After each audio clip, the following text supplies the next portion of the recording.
Hello, my friends, and welcome to a very special conversation that we're having tonight. My name is Robert. We're talking to two gentlemen who are hosting a very special event that is coming up in Scottsdale, Arizona from June 18th to June 27th.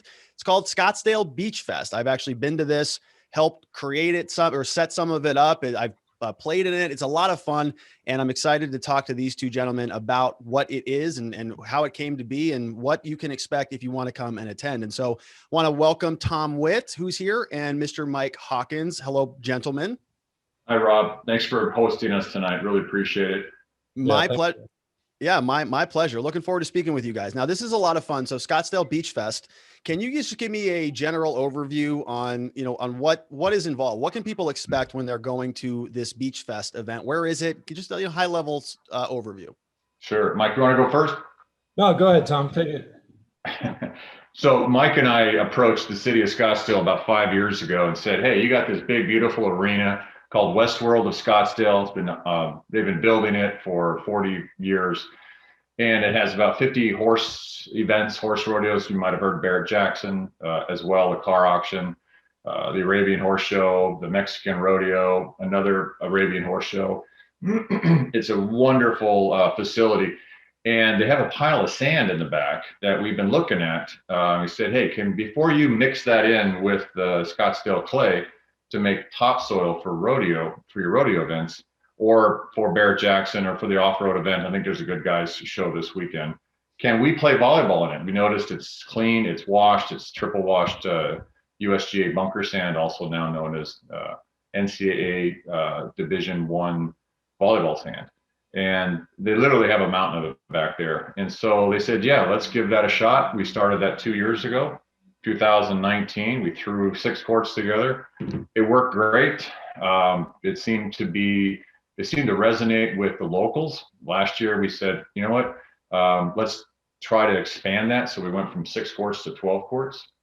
And so this is indoors. It's in June. I mean, why would anybody come to Scottsdale in June, 120 out in the parking lot? But we have this unique, novel arena that is 71 degrees inside. It's an acre. The arena has 5,000 beautiful chairs around it, and it holds 12 volleyball courts, or it did last year, in the sand. It worked great. It really did work as a wonderful sportsplex arena for the fans and also for the spectators. So they loved it as well. The city seems to want to showcase this. The city council members and also the city parks and recs have given us a green light to build our 3rd year. So I think we're going to go to 15 courts, as long as we've got enough sand for 15 and still have it nice and deep, so that the pros are happy with it, and the amateurs and the juniors, also are, able to run around and dive and play in the sand and think it's a top level court. We'll stretch it out to 15 courts this year. So, I can go on forever about it, but I want to take a pause. And Mike, anything else you want to add to that? Well, let me frame this. Let me frame it out. Let me frame it out a little bit, because I think people don't really recognize how kind of a cool thing this is. You think about June, July in Arizona, it's scalding hot. Nobody wants to come here and do anything. So the idea of playing beach volleyball sounds kind of insane, but you are taking it in this fully air conditioned arena that is sort of, retrofitted to look like a beach. You have beach sand, you've got these volleyball courts that are there. People are playing volleyball in fully air conditioned weather. I mean, it's beautiful. Everybody's kind of wearing beach gear. And so it's sort of like this oasis in the middle of a scalding desert. And it's a ton of fun. My question to you, Mike, is where did this idea come from? I know Tom sort of gave us some of the history and the background, but where do you guys come from? What sort of prompted you? What was your experience, your background with volleyball to say, we're just going to sort of create this thing out of nothing in the middle of the desert? Sure. Thanks for that. Yeah, we've been involved in the volleyball community for a long, long time. Tom a lot longer than me, but it's just been, this is like a culmination of what we've been doing over the years in terms of trying to grow the sport, with the adults, with the kids. I've run a volleyball club, Greyhawk Beach, for like 7 years now. And, you know, that's been our mission, is to take young kids, teach them the game, you know, and hopefully they stick with it. If, you know, some of them might go to college and play, some of them, they'll just have a lifelong sport that they're passionate about as they take into college or into adulthood. So if this is, like I said, it's a culmination of that, where it's all kind of coming together, where we can run this 10-day event, and it can span from juniors all the way to adults, and have, you know, we can have like 12 events and kind of cater to everybody. And hopefully everybody has a good time, where we can, you know, sort of let everybody have the fun and experience it, you know. Can you flesh out a little bit, either one of you, you know, the sort of the intended audience, the people who you want to come and play? Who is this for? Is it for young people, old people, everybody? I mean, what is this, the ideal, who is sort of your ideal player here? Right. Yeah, sure. Good. So so there's good question, Rob. I appreciate that. I'll take the adult events. Mike, why don't you take the junior events? So we have about a 50-50 split across the 10 days. We have morning waves, we have afternoon waves, and then on the weekends we'll even go into the wee hours, because Beach Fest is built in Westworld, and it is built for the party. So they have a bar over there. They've got a, you know, restaurant, snack bar, great music in there. So we can go all night. They also have an RV. We have a volleyball RV nation that we're building. So you can even drive in your RV and park right there, and, you know, just stay right on the grounds.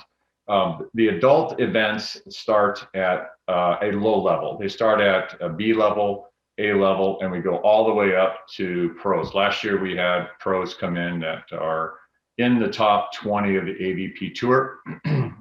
We expect them back this year at two of our events. One is the kickoff event on the Friday night. That is the 18th, June 18th. That is our Pro Hammers, the men's Pro Hammer, the women's Pro Hammer, as well as the AZVBA Retro Open. We had over 40 women's teams in that event last year and 24 men's teams. And it was really a treat. It was wonderful to see such high level ball in Scottsdale. So those events are on the track. It's on the calendar for a lot of the teams from California and Texas, and, you know, wherever the young guns are that are you know, flying out of the sand.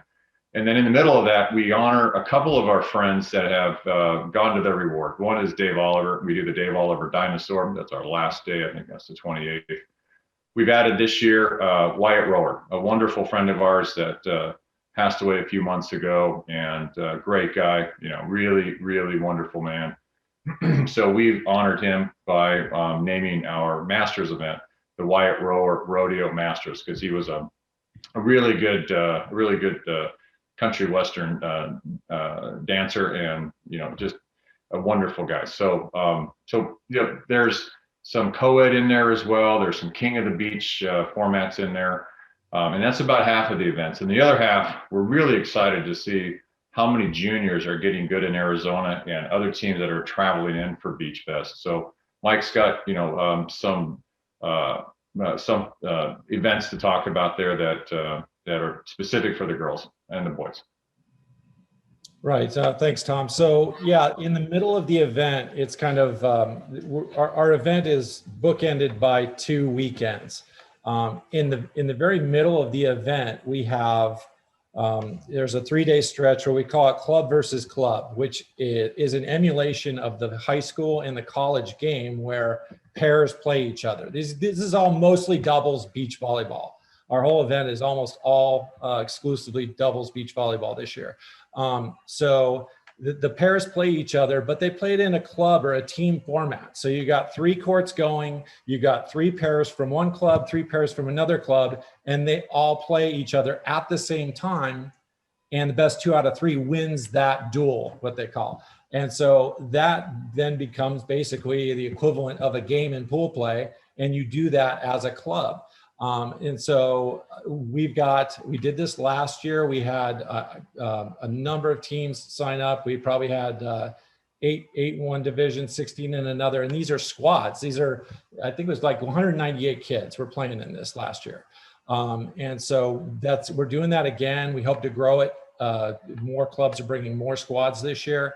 And we had a lot of teams from out of town, California, Texas and Washington, Carlsbad, up in Denver. So we're really reaching a wide audience, and people are hearing about it and coming down. And I know there's a lot of people that didn't come last year because of COVID, but I think this year there's going to be a lot more interest, and they're gonna make the trip. So we're excited about that. And then when they play that club v club, that 3-day stretch, they can also play events on before club versus club and after. So we've got a college showcase, we've got a couple of co-ed events, we have a state championship. There's lots of events that these kids can play in throughout the week.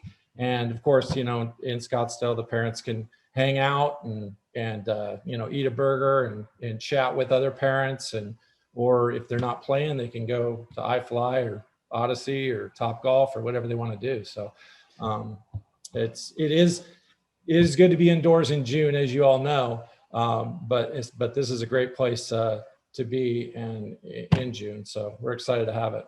Yeah, and a lot of activity and a lot of people coming from all over the place, especially in areas where maybe they don't have the opportunity to play, right? There are still some parts of the country where things are still closed, right? Quite frankly, and there's not an opportunity for people to get out there and improve their skill set. So the fact that you have this little opportunity in Scottsdale is a very nice thing for the competitors out there, the people who want to have their skills, maintained and honed for the upcoming seasons. And so you mentioned COVID. I did want to ask about that because, of course, everybody has questions about what's the safety plan, the health plan, and all of that. But before we get there, you sort of were highlighting a little bit of some of the other things that parents can do, or people who are coming to spectate.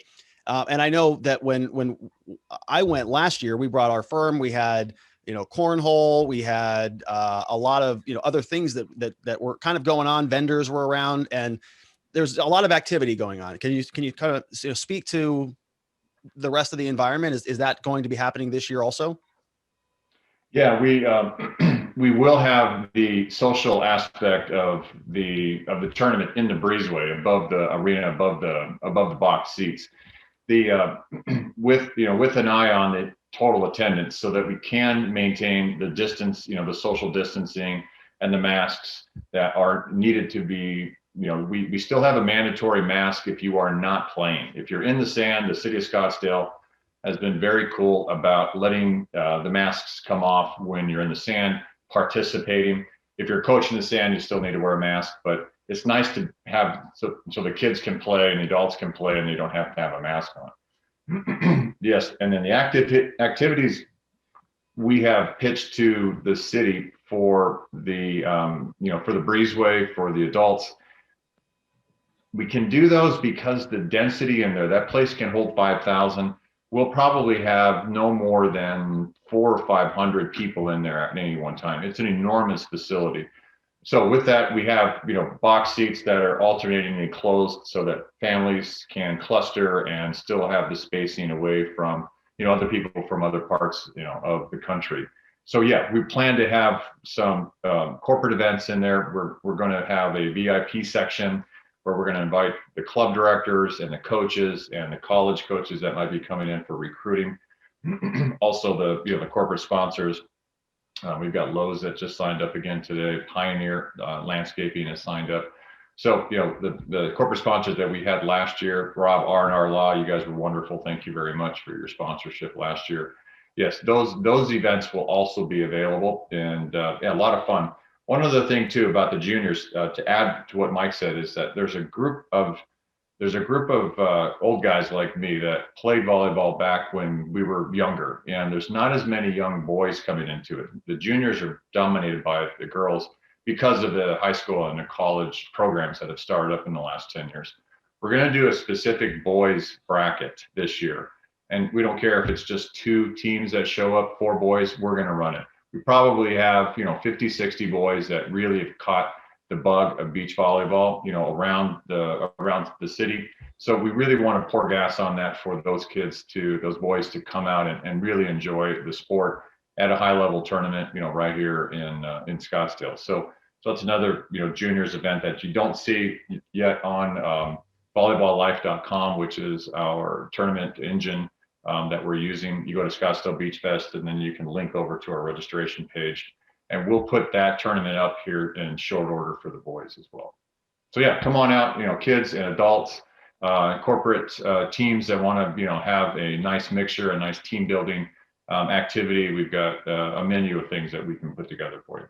Yeah, and we did that. We brought our whole firm out there last time, and we did a cornhole tournament where we sort of competed against each other, and it was a lot of fun. And it was it was also in the middle of COVID season, or I think right in the middle of COVID last year, right? And we had a lot of space. We felt super safe. I mean, it was a lot of activity. It was kind of a nice thing to do, actually, to get out and be around people in air conditioning in an open environment without any of the some of the COVID concerns. All right. So how about some of the practicalities on this? Do people go to the website to sign up? What does it cost? Do they have to go for the full event? It's like 9 days, right? It's a lot of time. So, are you expecting people to just kind of pop in for a couple days, or how do they connect? And what's the next step for somebody who is watching this and says, that sounds fun? Yeah, Mike, that sounds like your alley. Do you want to talk about membership? You want to talk about entry? Sure. Yeah. So you can come for as long as you want. You can play one event. You can play four. Everything is pretty much a la carte. When you go to the website, you go down to the list of events or look at the calendar and decide and plan out your vacation. You can see everything at a glance on the website, so that you can decide exactly what events you want to play in. And that's what most of the parents, like the junior parents, will do, is they'll go and figure out what events they want to play in. And like I said, it's mostly wrapped around that club v club, because that's when the whole club is going down, and they're going to play that team event, and then they're going to spill over and play the other events. So what happened last year is most of the people either came in on the front half of the event or on the back half of the event.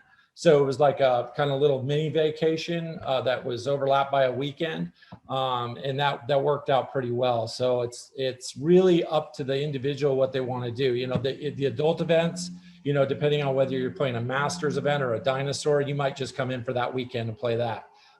If you're an open tournament, you might play both weekends and just hang out in Scottsdale for the week. So it's just it's really flexible on how people sign up and what they sign up for. So that's what we have up on the website, and they can sign up for whatever they want. Yeah. And that website is Scottsdalebeachfest.com. And if you go over there, I'm looking at it right now, you'll see a registration button. You're going to see a calendar button. And so you can just click those buttons and follow the instructions. And, one sort of quick thing I wanted to point out and ask you guys about, I mean, where this is located in Scottsdale, right? This is a beautiful spot. There's a lot of stuff to do around there. And so are people staying at, hotels nearby? Tom, you mentioned that there was sort of an RV thing going on. Can you sort of expand on that just a little bit for us? Are people sort of, traveling in, staying and hanging out, kind of setting up shop for a little bit? And what can they do when they're here? Yeah, good question. Thanks, Rob. So last year we had 5 or 6 RVers that drove their RV in. And Westworld of Scottsdale is up in the north part of Scottsdale in the foothills of the McDowell Mountains. Just hiking there last week. I know, Mike, you hiked there a lot as well. It's beautiful hiking trails that are up at the Gateway Trailhead. And that's just 2 minutes away from Westworld of Scottsdale, and also just a couple minutes away from our flagship hotel sponsor, hotel partner, which is the Hilton Garden Inn on the North Perimeter, I believe is the name of it if you're going to search for that Hilton. We also have the Great Wolf Lodge that's just a little south of us south of Westworld on the 101 freeway, also just 6-7 minutes away.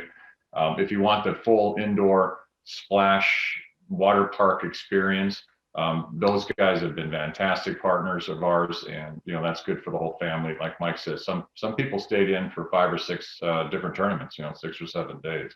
So that's kind of how we geared it and how we programmed it, so that there's clusters of events that would be conducive for people to stay in for multiple days. The weekends are kind of adult events, so that they can stay in Friday, Saturday, and Sunday on both weekends, or the juniors can play in most of those events as well. And then during the week, like Mike says, we just pound out a bunch of junior events during the day. So 5 or 6 days during the week. We'll probably have a third hotel. We're working on that right now. That'll be in the Kierland area. And also Old Town. Old Town Scottsdale is beautiful, and just a few, probably about 15 miles or 15 minutes south on the 101 of Westworld. hiking all over town. I know it sounds ridiculous, but a lot of us get up at 5 or 6 and go hike in the morning and see the sunrise. And it really is a great way to start the day, to go get a cup of coffee, go get a breakfast, and watch the sun come up. It's really a nice place to be. Yeah, it really is. And I just wanted to highlight that. I mean, people sometimes think that Arizona is just like cactuses, cacti, and melting sunshine, and that's true. We have that as well, but there's a lot of other things that we can do. That's a lot of fun. And Westworld, and where this is housed, is it's kind of built to be a little bit of a party environment. I mean, there's, like Mike, you were mentioning, right? There's indoor skydiving, there's an aquarium right around the corner, there's Old Town, there's golf, there's all sorts of fun stuff to do. You guys have partnerships with hotels, so it's kind of a no-brainer. People can just kind of pick up, come out here, have a ton of fun over the summer, stay, have fun with their families, come in, play some volleyball at whatever capacity that they want to do that at. And it's awesome. So is there anything else that we want to mention before we wrap up? Any last call to actions or anything? Well, let's mention our charities. I think it's important, Rob and Mike. We have 2 charities that we're helping out this year and also last year: Eric's House and Ryan's House. They're 2 wonderful charities that help families of special needs kids, also people that have children that have really serious health problems. So we understand the importance of helping the families that are so focused on their kids and so focused on their kids' needs that sometimes become overwhelming. So and if you've lost it, if you've lost one of your kids, we also we have some people that can then help with that as well. So ericshouse.com, ryanshouse.com, those are our 2 charities that we're helping out this year. So thanks for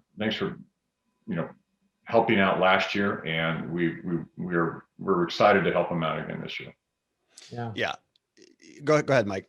No, I was just going to say Lily's Pad too is another one that we're going to try to integrate into our charities as well. So we're working on that, and hopefully we got a really good presence there, and we can add awareness to these organizations. Yeah, excuse me, Lily's Pad as well. Yeah, my mistake on that. Thanks for catching that, Mike.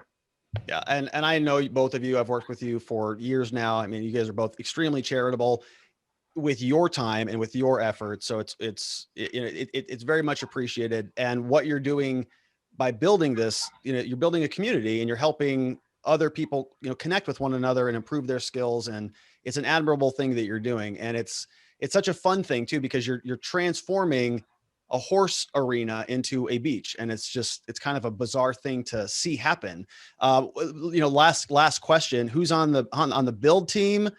And, the last time that I was out there, I mean, this was like year 1 was interesting. If I remember right, we were sort of like duct taping and bubble wrapping everything together, sort of piecing it all together. Then last year, you guys had like a system. You were just like stamping the thing out. So I imagine that you're ready to rock and roll this year. Yeah, I've got your shovel right over here, Rob. So yeah. You are okay, good. You're on the build team, and Mike and I have probably 10, solid guys that are helping us out this year. A lot of guys from the first 2 builds. So it's a process. We've learned, and we are streamlining it. Not quite yet a NASCAR pit stop, but it's been really fun to figure out this thing. It is unique. One of the things that I've been very passionate about is making sure that these courts are top level pro line courts, and what the feedback has been is that they are top level, deep sand, really good sand.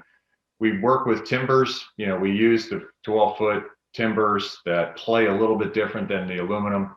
We really like that. It takes a little bit longer, to switch from the men's height to the women's height, and back and forth.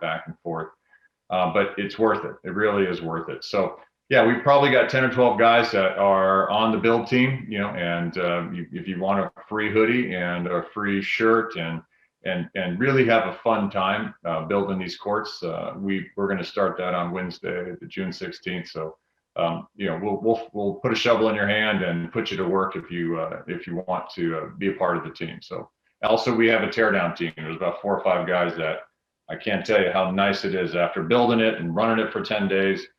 It's all about sleep deprivation. And then when that Sunday comes, it's really nice when some fresh recruits, come on in and help us tear it on down. So we have a build team, we have a tear down team.